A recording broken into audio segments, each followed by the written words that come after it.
Innal hamdalillah nahmaduhu wa nasta'inuhu wa nastaghfiruh wa na'udzu billahi min syururi anfusina wa min sayyiati a'malina may yahdihillahu fala mudhillalah wa may yudlilhu fala hadiyalah. Asyhadu an la ilaha illallah wahdahu la syarikalah wa asyhadu anna Muhammadan abduhu wa rasuluh alladzi la nabiyya ba'dah, amma ba'du. Qala Allah Ta'ala fi kitabihil karim, a'udzu billahi minasy syaithanir rajim, wa nafsi wa ma sawwaha fa alhamaha fujuraha wa taqwaha qad aflaha man zakkaha wa qad khaba man dassaha. Wa qala Rasulullah sallallahu alaihi salatu wassalam, ala inna fil jasadi mudghah fa in saluhat saluhat sairu amali wa in fasadat sairu amali. Masyiral mu'minin, ikhwatu iman, sidang Jum'ah rahimakumullah. Allah subhanahu wa ta'ala mengingatkan di dalam Quran surat Asy-Syamsi, sebagaimana di muqaddimah khatib telah membacakan, bahwa Allah subhanahu wa ta'ala telah bersumpah atas jiwa yang telah Allah ciptakan bagi diri kita dalam keadaan sempurna. Wa nafsi wa ma sawwaha, kata Allah, aku bersumpah atas jiwa yang penciptaannya dalam keadaan sempurna. Fa alhamaha fujuraha wa taqwaha. Kesempurnaan itu karena Allah subhanahu wa ta'ala telah mengilhamkan. Ilham di sini artinya adalah pemberitahuan. Manusia itu bisa melakukan keburukan, juga bisa melaksanakan ketakwaan. Qad aflaha man zakkaha, maka sungguh beruntung orang yang menjaga kesucian jiwanya. Wa qad khaba man dassaha, dan sungguh telah rugi, telah celaka orang yang telah mengotorinya. Masyiral mu'minin, ikhwati iman, sidang Jum'ah rahimakumullah. Artinya setiap diri kita itu bisa melakukan dua hal yang terjadi. Yang pertama, kita bisa melaksanakan ketakwaan kepada Allah, kita bisa melaksanakan ketaatan kepada Allah subhanahu wa ta'ala. Namun ingat, pada diri kita juga ada potensi untuk melakukan kedurhakaan kepada Allah, bahkan melakukan kemaksiatan kepada Allah subhanahu wa ta'ala. Maka dari itu wajar, ikhwati iman, ketika Nabi kita Nabi Muhammad sallallahu alaihi wasallam di dalam hadis riwayat Imam At-Tirmidzi yang juga diriwayatkan oleh Imam Abu Daud, sahabat yang menerimanya adalah Abdullah bin Amr. Beliau mengabadikan doa Nabi sallallahu alaihi wasallam yang isinya itu tentang berlindung kepada 4 keburukan yang terjadi di dalam dirinya. Yang pertama, Rasulullah sallallahu alaihi wasallam berlindung dari diri seseorang yang memiliki hati yang jauh daripada kehusuan. Nabi SAW berdoa, Allahumma inni a'udzubika, ya Allah, aku sesungguhnya berlindung kepadamu, min qalbin la yakhsha, dari hati yang tidak memiliki kehusuan. Khusyuk itu berkaitan erat dengan pelaksanaan ibadah sholat kita, dan khusyuk itu adalah amal qalbiyah, amal yang dilakukan oleh hati kita masing-masing. Bahkan Allah subhanahu wa ta'ala mengingatkan di dalam Quran surat Al-Mu'minun, di antara keberuntungan orang-orang yang beriman, qad aflahal mu'minun, sungguh beruntung orang-orang yang beriman. Yang pertama, alladzina hum fi salatihim khashi'un, yaitu yang mereka di dalam melaksanakan sholat penuh dengan kehusuan. Makna khusyuk secara sederhana bisa kita lihat dalam Quran surat Al-Baqarah. Allah subhanahu wa ta'ala memerintahkan kepada diri kita, wasta'inu bisabri wassalat, mintalah pertolongan kepada Allah itu dengan jalan salat dan sabar, dengan jalan sabar dan salat. Dan kata Allah, wa innaha lakabiratun, dan sesungguhnya salat dan sabar itu sangat berat, ila alal khasiin, kecuali bagi orang-orang yang memiliki kehusuan di dalam hatinya. Siapa orang yang khusyuk? Di ayat itu dijelaskan, alladzina yadunnuna annahum mulaqu rabbihim, yaitu pada saat mereka sedang melaksanakan sholat, maka mereka yakin sedang bertemu dengan Tuhannya. Yadunnuna annahum mulaqu rabbihim, Dia meyakini bahwa dia sedang bertemu langsung dengan Allah Subhanahu wa taala. Kalimat iltiqa itu kan pertemuan tanpa ada sekat, tanpa ada batas. Kata para ulama, wajhun biwajhin. Makna liqa itu adalah pertemuan dua wajah. Maka seharusnya setiap mukmin pada saat melaksanakan sholat hadir Allah Subhanahu wa taala di dalam dirinya. Maka itu bagian daripada kehusuan. Kata para ulama, khusyuk itu membuat seseorang menikmati ibadah yang dia laksanakan. Maka dari itu hati-hati ikhwatiman. Kalau hati kita jauh daripada kehusuan, boro-boro nikmat dalam ibadah, orang itu merasa tersiksa. Mendengar kumandang adzan dia sesali, bukan dia bahagia mendengar kumandang adzan. Bahkan melaksanakan sholat itu bagian dari perkara yang berat. Padahal bukan yang berat itu badannya, bukan tidak punya tenaga, bukan tidak punya otot dan tulang yang kuat untuk menegakkan sholat, tapi di dalam hatinya jauh daripada kehusuan. Maka dari itu orang yang jauh daripada kehusuan akan berat melaksanakan sholat, jauh daripada menikmati sholat. Dan khusyuk itu ikhwatu iman, sidang Jum'ah rahimakumullah, selain mendatangkan kenikmatan bagi orang yang melaksanakan ibadah, maka khusyuk itu bagian daripada tanda kesempurnaan iman seseorang kepada Allah Subhanahu wa taala. Dan khusyuk itu bagian daripada amal yang akan mengantarkan seseorang semakin ikhlas di dalam berbuat kebaikan. Karena tidak ada yang dituju oleh orang-orang yang khusyuk di dalam ibadahnya kecuali ibtigha amardatillah, untuk mencari keridhaan Allah Subhanahu wa taala. Maka dari itu ikhwati iman sidang Jum'ah rahimakumullah, Rasulullah sallallahu alaihi wasallam berlindung dari perkara yang paling dasar di dalam diri kita, yaitu hati. Hati itu bagaikan raja. Bahkan Nabi sallallahu alaihi wasallam menyampaikan, ala inna fil jasadi mudghah, ketahuilah sesungguhnya di dalam jasad kalian itu ada segumpal darah.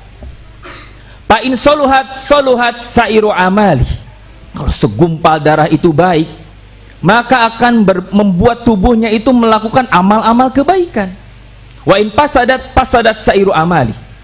Tapi kalau hatinya itu adalah hati yang buruk, maka tubuhnya akan bergerak melakukan keburukan. Ala wahiya qalbu. Kata Nabi sallallahu alaihi wasallam, ketahuilah itu adalah hati. Kemana kaki kita melangkah, kemana tubuh kita bergerak, itu tergantung hati kita ikhwatu iman rahimakumullah. Maka dari itu Nabi SAW berlindung kepada Allah Subhanahu wa ta'ala dari hati yang lalai di dalam melaksanakan ketaatan kepada Allah, dari hati yang tidak memiliki kehusuan pada saat beribadah. Yang kedua, Rasulullah SAW berlindung kepada Allah Subhanahu wa ta'ala wa min du'ain, dari doa la yasma, yang tidak didengar.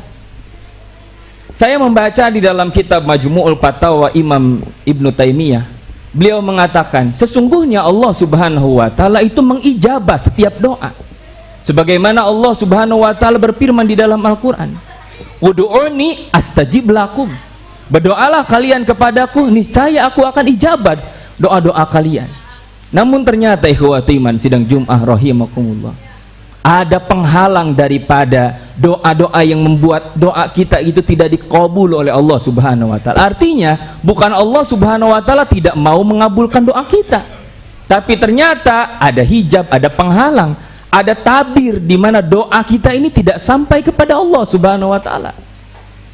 Di antaranya Rasulullah sallallahu alaihi wasallam menyampaikan, apabila seseorang menggunakan pakaian itu bersumber daripada harta yang haram, apabila dia berdoa di dalam tubuhnya ada makanan, mat'amuhun haram, makanannya bersumber dari makanan yang haram, bisa haram secara zat, bisa haram secara sifat. Haram secara zat jelas seperti daging babi, minum khamar, masuk ke dalam tubuh kita menjadi darah, menjadi daging, kemudian tubuh kita dibawa untuk berdoa kepada Allah Subhanahu wa ta'ala. Tentu doa kita akan tertolak, bukan Allah menolak, diri kita sendiri yang membuat doa itu tertolak. Masyarabuhum haram, minuman yang dia minum pun bersumber daripada harta yang haram. Maka itulah diantara perkara yang Nabi SAW itu berlindung kepada Allah Subhanahu wa ta'ala. Wa min du'ain, dari doa la yasma, yang tidak Allah Subhanahu wa ta'ala dengar.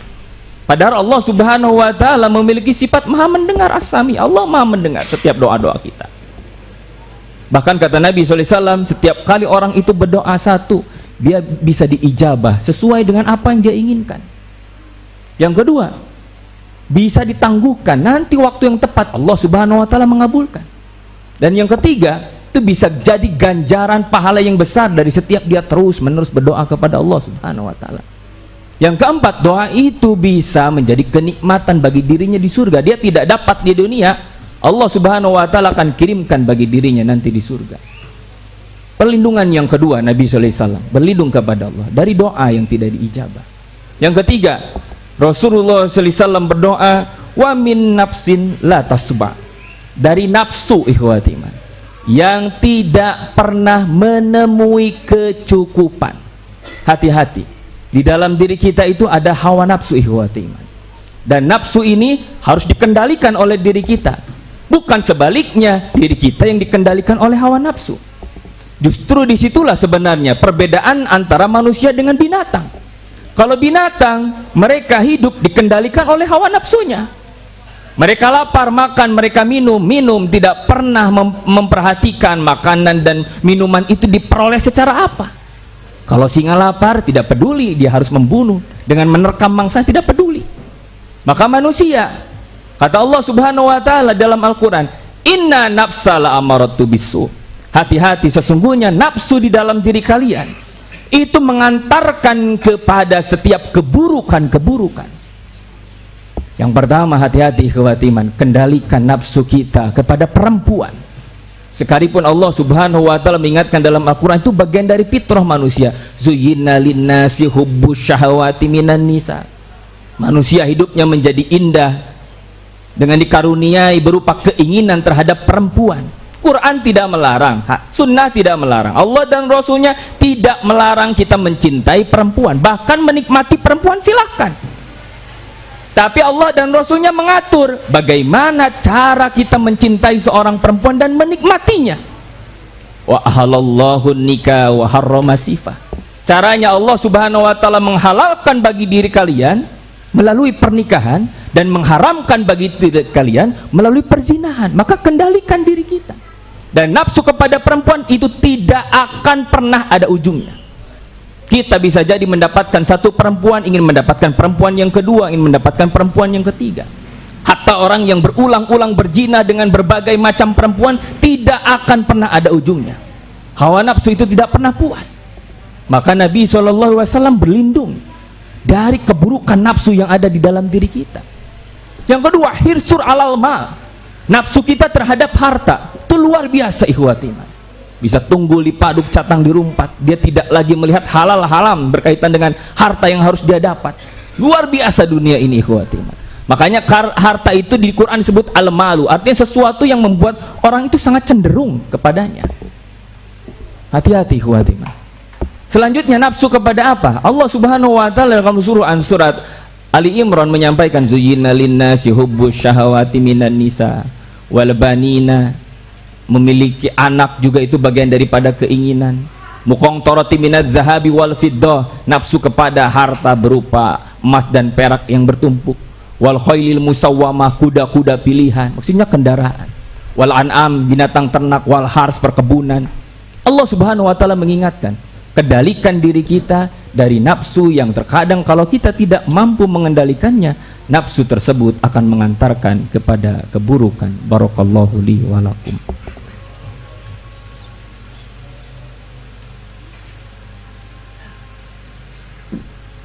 Alhamdulillahilladzi arsala rasulahu bil huda wa dinil haq liyudhhirahu ala dini kulli wa kafa billahi syahida.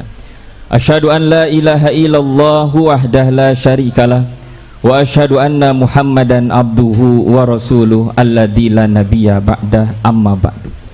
Masyiral mu'minin ikhwati iman sidang Jum'ah rahimakumullah. Yang keempat, Nabi SAW berlindung wa min ilmin la yanfa, dari ilmu yang tidak bermanfaat. Dalam peribahasa Arab dikatakan al ilmu bila amalin kasajari bila samarin. Ilmu yang tidak diamalkan itu bagaikan sebuah pohon yang tidak berbuah. Artinya tidak ada sesuatu yang bisa diambil manfaatnya.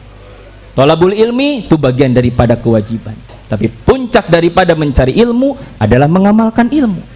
Bahkan Allah Subhanahu wa ta'ala mengancam dengan ancaman yang begitu sangat besar dalam Quran surat As-Saffat. Kabura maqtan indallahi an taqulu ma la taf'alun. Sangat besar kemurkaan Allah Subhanahu wa ta'ala kepada orang yang mampu mengatakan ilmu tapi kemudian dia tidak mengamalkannya. Terutama ini bagi para penghutbah, bagi para dai, bagi para ustadz, bagi para kiai yang mereka mengajak kepada kebaikan kemudian mereka tidak mengamalkannya. Allah Subhanahu wa ta'ala mengatakan kabura maqtan indallahi taqulu ma la taf'alun. Ikhwati iman rahimakumullah, katakan secara sederhana, Quran itu diperintahkan oleh Allah Subhanahu untuk dipelajari, dan setiap orang berusaha menghafal Al-Quran, dan setiap orang juga rezeki hafalannya itu berbeda-beda. Ada yang hafal 1 juz, ada yang setengah juz, bahkan mungkin hanya hafal beberapa surat. Tapi ada yang Allah Subhanahu wa ta'ala berikan rezeki hafal 30 juz, diberikan kemudahan, yaitu ilmu yang Allah Subhanahu wa ta'ala datangkan kepada diri kita bentuknya sebagaimana rezeki. Sebagaimana kita berdoa kepada Allah Subhanahu wa ta'ala, Rabbi zidni ilman warzuqni fahman. Pemahaman, kemudahan terhadap ilmu itu bagian daripada rezeki. Setiap orang berbeda-beda. Tapi di dalam mengamalkan Al-Quran, walaupun kita tidak hafal satu Quran, tapi kita diperintahkan udhulu fisilmi kappa. Melaksanakan Islam ini yang sumbernya dari Quran itu harus seluruhnya. Kita melaksanakan sholat tidak tahu ayat-ayatnya yang mana, melaksanakan saum tidak tahu ayatnya yang mana, melaksanakan ibadah haji, melaksanakan sedekah, melaksanakan seluruh kebaikan-kebaikan kita tidak tahu suratnya di mana, ayatnya berapa. Tapi puncak daripada ilmu, Allah Subhanahu wa ta'ala mengatakan puncak daripada ilmu adalah lahirnya amal dari ilmu tersebut. Bahkan Allah Subhanahu wa ta'ala mengingatkan dalam Al-Quran, innama yakhshallaha min ibadihil ulama'u. Sesungguhnya orang-orang yang memiliki rasa khosyah, takut kepada Allah Subhanahu wa ta'ala, itu adalah orang-orang yang memiliki ilmu, yang ilmunya itu diamalkan. Dalam Al-Quran ada 2 kalimat rasa takut. Satu ada khosyah, yang kedua khauf. Para ulama menyebutkan kalau khosyah itu kekhawatiran orang-orang yang berilmu apabila dia beramal takut tidak diterima oleh Allah. Itu poe ieu teh Jumat orang diterima teh, subuh tadi teh diterima teh, kok Allah khawatir, takut, maka dari itu terus memperbaiki. Kalau khauf, rasa takut dosa-dosa tidak diampuni ya Allah, maksiat baheula teh dihampura, dosa-dosa baheula teh digugurkeun. Ada 2 rasa takut ini. Tidak ada kecuali itu hadir pada diri orang-orang yang berilmu. Maka dia akan senantiasa mengamalkan ilmu yang telah dia pelajari. Masyarul mu'minin, ikhwati iman, sidang Jum'ah rahimakumullah. Mudah-mudahan Allah Subhanahu wa ta'ala melindungi diri kita dari hati yang tidak khusyuk. Allah Subhanahu wa ta'ala melindungi diri kita dari doa-doa yang tidak diijabah, termasuk dari hawa nafsu yang tidak pernah memiliki kecukupan. Dan mudah-mudahan Allah Subhanahu wa ta'ala mengkaruniakan ilmu kepada diri kita, kemudian kita juga diberikan keistiqomahan untuk mengamalkannya. Rabbana zalamna anfusana wa illam taghfir lana wa tarhamna lanakunanna minal khasirin. Rabbana ighfirli wa liwalidayya wa lil mu'minina yauma yaqumul hisab. Rabbana hab lana min azwajina wa dzurriyyatina qurrata a'yun waj'alna lil muttaqina imaman. Rabbana atina fid dunya hasanah wa fil akhirati hasanah wa qina adzabannar. Aqulu qawli hadza wa astaghfirullah li wa lakum. Assalamualaikum warahmatullahi wabarakatuh.